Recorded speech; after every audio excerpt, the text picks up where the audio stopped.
Nola bizi gara gaur egun? Ez aldoa dena azkarregi. Nola bizi gintezke? Zenbatetan gelditzen gara momentu batez inguruan daukagunari so egiteko. Byung-Chul Han filosofo hegokorearraren ustez behar baino gutxiago. Egungo gizarte neoliberalarekin eta kapitalismo digitalarekin oso kritikoa da Han. Sistemaren kontra idazteaz gain, uko egiten dio egunerokoan sistemak inposatzen digun bizimoduari. Baina has gaitezen hasieratik. 1959 urtean jaio zen Han Seulen. Metalurgia ikasten hasi zen bertako unibertsitatean, baina ez zuen gustuko izan. Horren partez, Alemaniara joatea erabaki zuen literatura ikasketak egiteko. Baina literaturan ere ez zuen bere tokia aurkitu. Asko eta azkar irakurri behar delako. Dioenez, astiro irakurtzea da maite duena, eta horretarako aukera bila literatura utzi eta filosofian matrikulatzea erabaki zuen.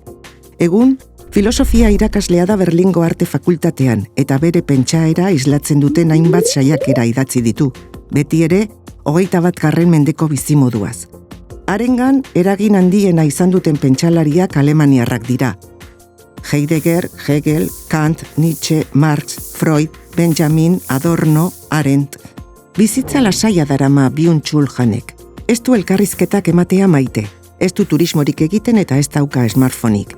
Egunero pianoa jotzen du, eta Berlingo etxean daukan lorategi maitea zaintzen ematen ditu orduak. Hautatutako bizimodu horrek lotura estua dauka Hanek hainbat urtez garatu duen filosofiarekin. Esan daiteke filosofia hori teorian eta praktikan garatu duela. Honako hauek dira pentsamendu hori ulertzeko gakoak. 1. Komunikazioaren tirania. Infokrazia izeneko saiakeran, hitzen erabilerari buruzko gogoeta dakarkigu Hanek. Egun, hitzak komunikatzeko erabiltzen dira bereziki, baina ez ditugu erabiltzen adibidez bizitzari zentzua emateko. Hanen ustez, bestelako erabilerak ez dira baztertu behar. Hitzek badute gordetzea merezi duten balio poetikoa, erotikoa edota sendatzailea ere. Egungo komunikazioaren tiraniak hitzak zenbaki huts bihurtzen dituela salatzen du. Eta ez direla enpresa digitalek beren gustura ustiatzeko salgaia besterik. Haren hitzetan, komunikazio asko dago gure artean, baina komunitate gutxi. 2. Erritualen amaiera. Liburu laburrak idazten ditu Hanek, esaldi laburrez osatutakoak. Askotan, Berlinen zehar paseoan dabilela bururatzen zaizkion gogoetak jasotzen ditu bertan. Paseatzen dabilela askotan galtzen da orientazio kaskarreko filosofoa, baina nahiago du bidea bere kabuz aurkitu, hiriko ibiltarei galdetzea baino. Ez zaio haiekin hitz egitea gustatzen, telefonoa eskuan eta entzungailuak belarrian eraman ohi dituztelako. Izan ere, hirietako denbora individuala salatzen du Hanek. Sinkronizatu gabeko erritmo pertsonala daramagula dio, eta horregatik geroz eta zailagoa dela gure artean elkartzea. Horrek erritualen amaiera dakar, eta horixe bera da hain zuzen ere, haren saiakera baten izenburua. Bertan, norbanakoa eta errentagarritasuna izendatzen ditu egungo bizimoduaren oinarri nagusi. Dioenez, hazkunde pertsonal etengabera behartzen gaitu horrek. Marxek salatutako klase borroka atzean utzi dugu, eta bakarkako barne borrokan murgilduta bizi gara orain, geure burua autoesplotatzera kondenatuta. 3. Boterearen forma berriak. Boterearen izaera berri honek agintzeko eta zigortzeko forma berriak ekarri ditu. Horren inguruko gogoetak jasotzen ditu botereari buruz izenburuko saiakerak. 16. mendeko erreginek zigor fisikoak ezartzen zituzten. 18. mendetik aurrera aldiz, industrializazioarekin, lantegiaren egitura berberarekin eraiki ziren kartzelak, Foucaultok zioen moduan. Eta gaur egun, zein da oraingo zigorren moldea? Hanen iritziz, egungo botereak ez du ageriko jazarpenik gauzatzen. Horregatik da eraginkorra. Diziplina, debekua, ez egiteko agindua alde batera utzi dute agintariek. Orain, egitera animatzen gaituzte. Baina zer egitera? Erostera, egitera, probatzera, alegintzera. Laburbilduz, ekoiztera eta kontsumitzera bideratzen gaituzte.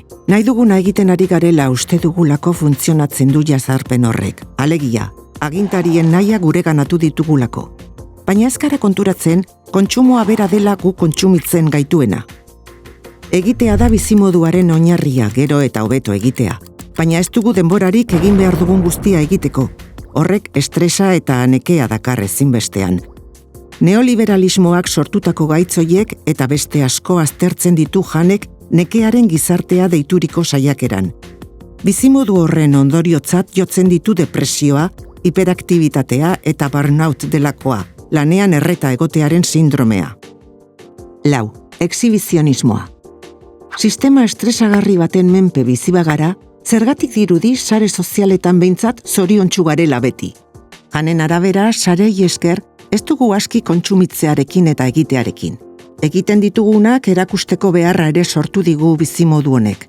Horren eredu gisa, Hanek selfieak aztertzen ditu, geure buruari egiten dizkiogun argazkiak. Haren ustez, selfien bitartez partekatzen ditugun kontuak ez dira oso bereziak izaten. Egunerokotasunekoak baizik, lagunekin zerbait edatea, jatetxe bateko argazkia, kirolen bat praktikatzea, nolabait disfrutatzeko gai garela erakutsi nahi diegu kontsumoaren munduko gainerako biztanleei. Horrek bi ondorio ditu gure bizimoduan. Alde batetik, gure aisialdia lan bilakatu dugu nolabait. Gure eguneroko jardunetik kanpokoa den hori ere produktiboa izatea nahi dugu. Bestetik gure egunerokoa pornografiatik hurbilegi dagoen gardentasunaz erakustera ohitu gara, baina ez den bezalakoa erakutsiz. Gure bizitza arrunta dena baino ikusgarriago erakusteko alegina egiten dugu selfie hoien bidez. Hori da Hanek gure garaiari begiratzeko dion modua. Baina zer egin dezake gizakiak joera hoiei aurre egiteko? Filosofo egokorearrak argi du. Uko egin behartza joera aktiboan, kapitalismoak ezartzen digun bizimoduari. Horren ordez, beste jokamolde batzuk asmatu behar ditugu. Gure autoexigentzia maila jaistea, kontemplazioaz disfrutatzen ikastea, adiskideekin sufrimenduak eta nekeak partekatzea, denbora galtzea, aspertzea, helburu zehatzik gabeko bideak eta jolasak asmatzea. Azken finean, bizitzak eskaintzen digun guztiari edertasun eta balio propio bat ematea. Hanek dio ezinbestekoa dela bizitzari beste zentzu bat bilatzea, zentzurik eta hitzik gabeko gizarte honek sortu dezakeen mendekotasunetik aldentzeko. Hanek badaki ez dela erraza, baina berak lortu duela dirudi. Zergatik ezingo dugu besteok ere gure zentzua aurkitu.